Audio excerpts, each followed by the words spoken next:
बहुत ध्यान से सुनिएगा। देखो, रसगुल्ला खाने का अधिकार तभी मिलता है जब आपकी शुगर लेवल कम हो, है? ठाकुर जी का जो जन्मोत्सव है ना, वो रसगुल्ला है।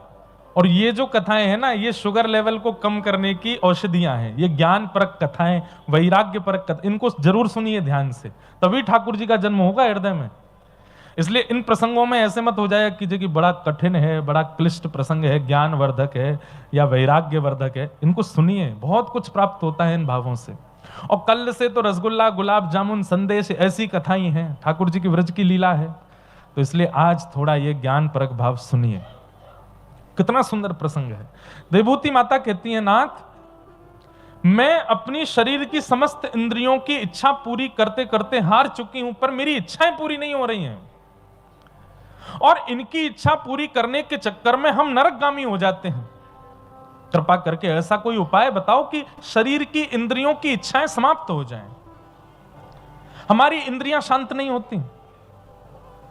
आपको ऐसा लगता है कि एक पुचका खा लोगे तो जीव शांत हो जाएगी, आपकी इच्छा समाप्त हो जाएगी। ना, वो थोड़ी देर के लिए न्यूट्रल फॉर्म में चली जाती है बस, पर एक दो दिन बाद वो फिर से इच्छा प्रकट होने लगती है। अच्छा, पुचका खाने वाले, संदेश खाने वाले, रसगुल्ला खाने वाले, स्ट्रीट फूड खाने वाले, हम केवल जीव की बात करेंगे, बाकी इंद्रियों की आप अपने आप समझ जाना। ये लोग तो फिर भी ऑकेजनली इनकी इच्छाएं प्रकट होती हैं, पर व्यसन करने वाले, उनकी तो हर दिन प्रकट होती है। तंबाकू खाने वाले, बीड़ी सिगरेट पीने वाले, मदिरा पान करने वाले, इनकी तो हर दिन प्रकट होती है, हर क्षण प्रकट होती है। देवभूति माता यही कह रही है कि इन इंद्रियों की इच्छा पूरी करते करते हमारा पूरा जीवन निकल जाता है, पर ये इंद्रियां कभी शांति नहीं होती। आपको ऐसा लगता है कि बुढ़ापे में इच्छाएं नहीं होती, बुढ़ापे में इच्छाएं बहुत होती हैं, पर इंद्रियां ताकतवर नहीं रहती। तब बुढ़ापे में भी इच्छा होती है पुचका मिले, पर दांत ही नहीं है। बुढ़ापे में इच्छा तो होती है कि हम भी कुछ समोसा आदि ये सब पावें, पर पा तो लेंगे, पचाएंगे कैसे, लिवर काम नहीं करता।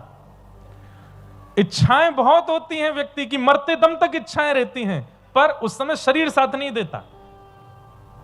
ऐसा मैं क्या करूं जिससे मेरी इच्छाएं समाप्त हो जाएं, मेरे तन को फिर कोई इच्छा ना रह जाए। पहला प्रश्न।